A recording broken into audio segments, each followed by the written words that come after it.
ഒടുവിൽ ഇസ്രയേൽ അത് സമ്മതിച്ചു. ഹമാസ് മുൻ മേധാവി ഇസ്മയിൽ ഹനിയെ വധിച്ചത് തങ്ങളാണെന്ന് ഇസ്രയേൽ ആദ്യമായി സമ്മതിച്ചു.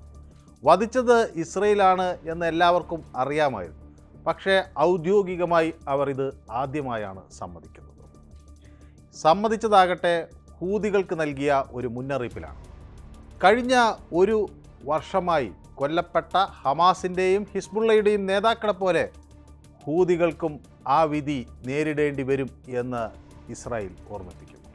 ഇസ്രായേൽ പ്രതിരോധ മന്ത്രി ഇസ്രായേൽ കാറ്റ്സാണ് ഈ അഭിപ്രായം വ്യക്തമാക്കിയത്. ഹമാസിൻ്റെ രാഷ്ട്രീയ വിഭാഗം ചെയർമാൻ എന്ന നിലയിൽ ഖത്തറിലായിരുന്നു ഇസ്മയിൽ ഹനിയ കഴിഞ്ഞിരുന്നത്. പലസ്തീൻ സായുധ സംഘത്തിൻ്റെ മൊത്തത്തിലുള്ള നേതാവായി കണക്കാക്കപ്പെട്ടു. ഇസ്മയിൽ ഹനിയ 1980കളുടെ അവസാനത്തോടെയാണ് ഹമാസിൻ്റെ റാഡിക്കൽ ഓപ്പറേഷനുകളിൽ സജീവ സാന്നിധ്യമാകുന്നത്. ഇറാൻ്റെ തലസ്ഥാനമായ ടെഹ്റനിൽ ജൂലൈ 31 ഹനിയ കൊല്ലപ്പെട്ടത്.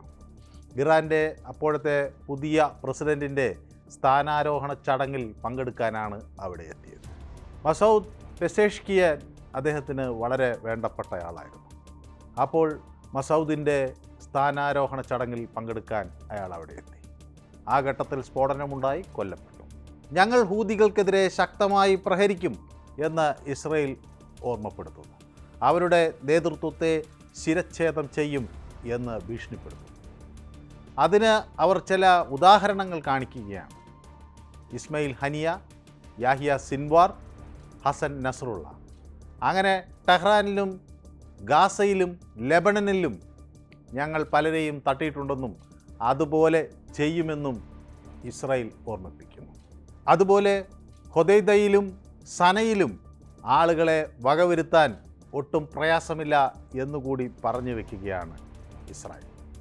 ഇസ്രായേൽ കാറ്റ്സിൻ്റെ ഈ അഭിപ്രായം വലിയ ഗൗരവത്തോടെ ഹൂതികൾ എടുക്കുമോ എന്നറിയില്ല. 2017 മുതലാണ് ഹമാസിൻ്റെ നയതന്ത്ര മുഖമായി ഹനിയ മാറുന്നത്. ഗാസ മുനമ്പിലെ യാത്രാ നിയന്ത്രണത്തിൽ നിന്ന് രക്ഷപ്പെട്ട് തുർക്കി വഴിയാണ് അദ്ദേഹം ഖത്തറിൽ എത്തിയത്. വെടിനിർത്തൽ ചർച്ചകളിലൊക്കെ അദ്ദേഹം പങ്കെടുത്തു.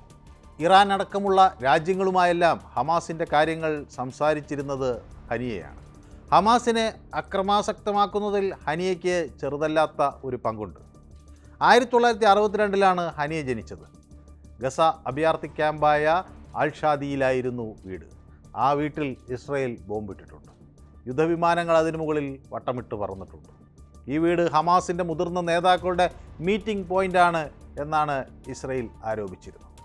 2017 ഹനിയ ഗസ വിട്ടപ്പോൾ പിൻഗാമിയായത് യഹിയ സിൻവാറാണ്. സിൻവാർ ചുമതലയേറ്റു. 2 പതിറ്റാണ്ടിലേറെ ഇസ്രയേൽ ജയിലിലായിരുന്നു സിൻവാർ. തടവുകാരെ കൈമാറ്റം ചെയ്യാൻ ഒരു കരാർ ആ ഘട്ടത്തിലുണ്ടായി. അങ്ങനെയാണ് സിൻവാർ തിരികെ ഗസയിൽ എത്തിയത്. പശ്ചിമേഷ്യയിലെ ഇറാനെയും അതിൻ്റെ സഖ്യകക്ഷികളെയും ഇസ്രയേൽ പാഠം പഠിപ്പിച്ചു എന്നാണ് ഇപ്പോൾ അവകാശപ്പെടുന്നത്. ഇസ്രയേലിൻ്റെ മന്ത്രി ഇസ്രായേൽ കാറ്റ്സ് ഈ കാര്യം എടുത്തു പറയുകയും ചെയ്യുന്നു. അതിന് തൻ്റെ രാജ്യത്തെ അദ്ദേഹം പ്രശംസിക്കുകയും ചെയ്യുന്നു. ഇക്കാലത്ത് ഹൂതി ഭീകര സംഘടന ഇസ്രയേലിന് നേരെ മിസൈൽ പ്രയോഗിക്കുമ്പോൾ അവർക്ക് വ്യക്തമായ ഒരു സന്ദേശം നൽകാൻ താൻ ആഗ്രഹിക്കുന്നുവെന്ന് കാറ്റ്സ് പറയുന്നു. ഞങ്ങൾ ഹമാസിനെ പരാജയപ്പെടുത്തി, ഞങ്ങൾ ഹിസ്ബുള്ളയെ പരാജയപ്പെടുത്തി, ഇറാൻ്റെ പ്രതിരോധ സംവിധാനങ്ങളെ തകർത്തു, ഉൽപാദന കേന്ദ്രങ്ങൾ തകർത്തു, സിറിയയിലെ അസദ് ഭരണകൂടത്തെ തൂത്തെറിഞ്ഞു, തിന്മയുടെ അച്ചുതണ്ടിന് ഞങ്ങൾ കനത്ത പ്രഹരമേൽപ്പിച്ചു. കൂടാതെ യമനിലെ ഹൂതി ഭീകര സംഘടനയ്ക്കും ഞങ്ങൾ കനത്ത പാഠം നൽകും എന്ന് അദ്ദേഹം പറയുന്നു. അത് ദൂരവ്യാപകമായ പ്രത്യാഘാതത്തിനിടയാക്കും എന്ന് ഓർമ്മപ്പെടുത്തുന്നു. ഹനിയുടെ കൊലപാതകത്തിന് മാസങ്ങൾക്ക് ശേഷം സെപ്റ്റംബറിൽ ബെയ്റൂട്ടിലെ തീവ്രവാദ ഗ്രൂപ്പിൻ്റെ കേന്ദ്രങ്ങളിൽ നടത്തിയ വ്യോമാക്രമണത്തിൽ ഹിസ്ബുള്ള തലവൻ ഹസൻ നസ്രള്ള കൊല്ലപ്പെട്ടു.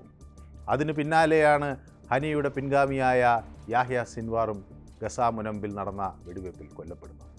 ഈ കൊലകൾക്കെല്ലാം പിന്നിൽ തങ്ങൾ തന്നെയാണെന്ന് ഇസ്രയേൽ തറപ്പിച്ചു പറയുന്നു. ഒരു യുദ്ധം അവസാനിക്കേണ്ടതിൻ്റെ അനിവാര്യതയിലേക്കാണ് ഇപ്പോൾ എല്ലാവരും വിരൽ ചൂണ്ടുന്നത്. അതിന് ഇനി എത്ര നാൾ കാത്തിരിക്കേണ്ടി വരും എന്ന് നമുക്കറിയില്ല.